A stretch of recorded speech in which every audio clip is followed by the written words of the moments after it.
If you ever thought the worst thing your neighbor could do is complain about your grass being too tall, think again, because I just watched the most powerful woman in Pinewood Heights get herself cuffed and shoved into a federal van, all because she was too arrogant to know when to quit. I mean, one minute she's calling 911 screaming that my family is running some kind of weapons ring out of our grandpa's old cabin, and the next, the whole block is out on their lawns in pajamas. It was about 6 months after Grandpa passed when Sophia and I finally brought the kids, Miguel, who's 16 and way too smart for his own good, and Isabella, our 12-year-old who sees the world with these big, worried eyes, to see the cabin.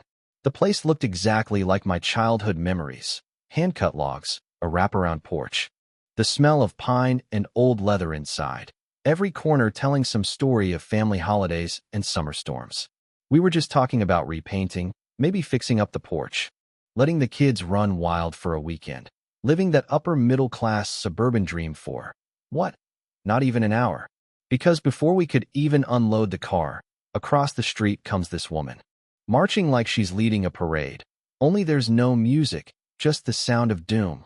Clipboard, tablet, tape measure hanging off her belt, looking every bit the suburban general ready for battle.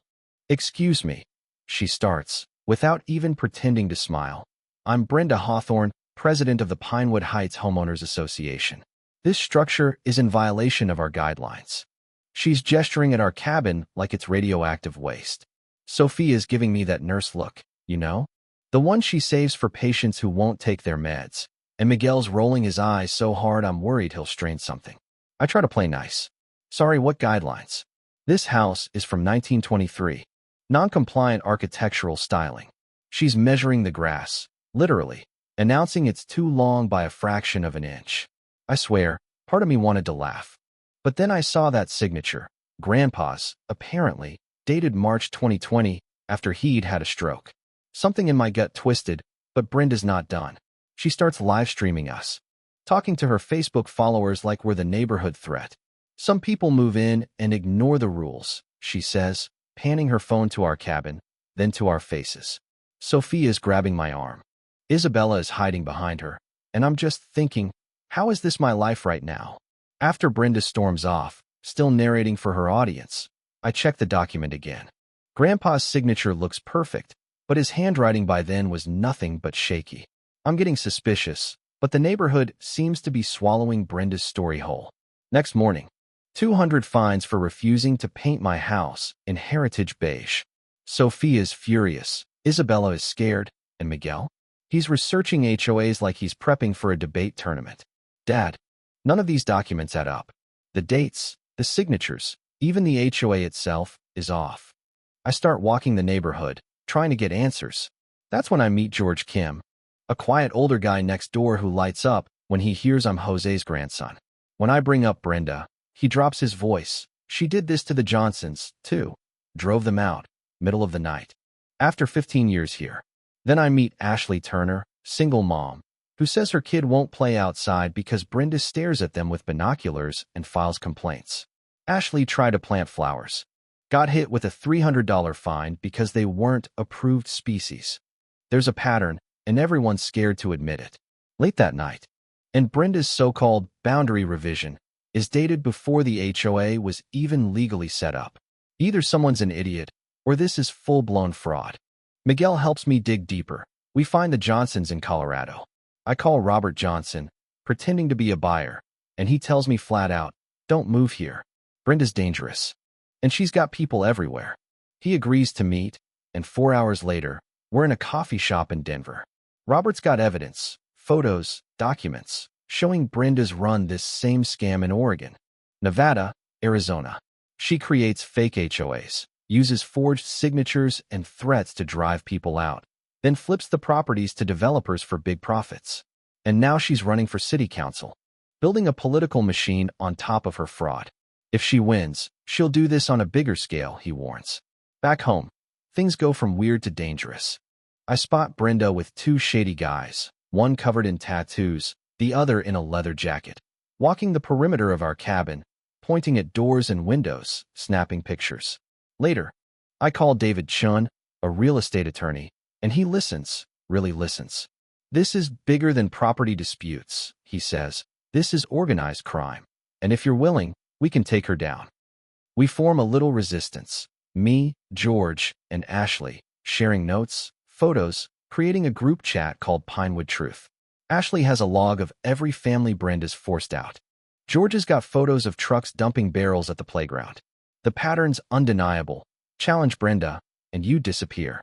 Twist comes when David calls, telling me the digital forms are tied to City Hall computers, including the chief of police's office. The rot goes deep. Brenda's not working alone. Then, out of nowhere, I get a call from Agent Sarah Cross at the FBI. We've been tracking Brenda for 18 months. She's part of a multi-state fraud ring. We need your help. Keep acting like you're just a stubborn homeowner while wearing a wire and gathering evidence.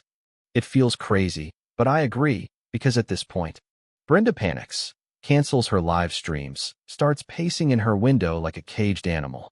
She calls an emergency HOA meeting, sends out frantic emails about external threats.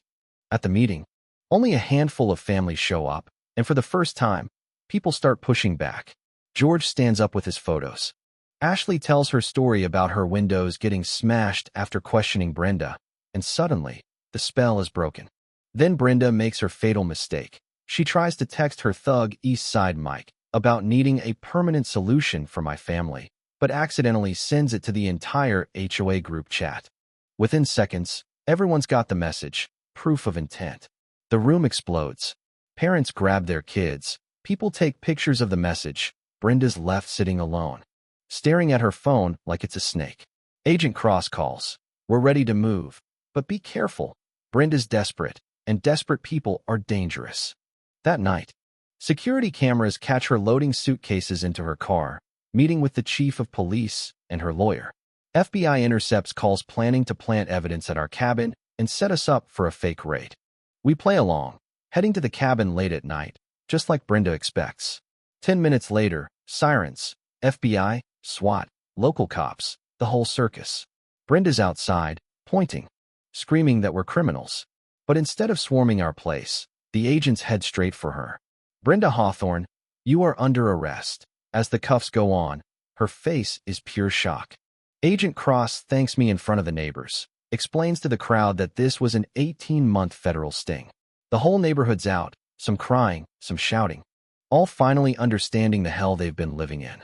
Turns out Brenda had laundered millions, buried toxic waste under the playground, bribed the chief of police, threatened families. And suddenly, the neighborhood's alive with hope again. 3 weeks later, I'm sitting on our porch, Isabella playing in the yard, George joking about how his grass is officially 5 inches tall, Ashley's son laughing with the kids, like we finally got our lives back. But here's the thing, the story's not over. Agent Cross tells me there are 6 other communities, maybe more, where people like Brenda are running the same game. And yeah, some folks are asking, how did we let it get this far? How did nobody stop her sooner? Maybe it's fear, maybe it's trust.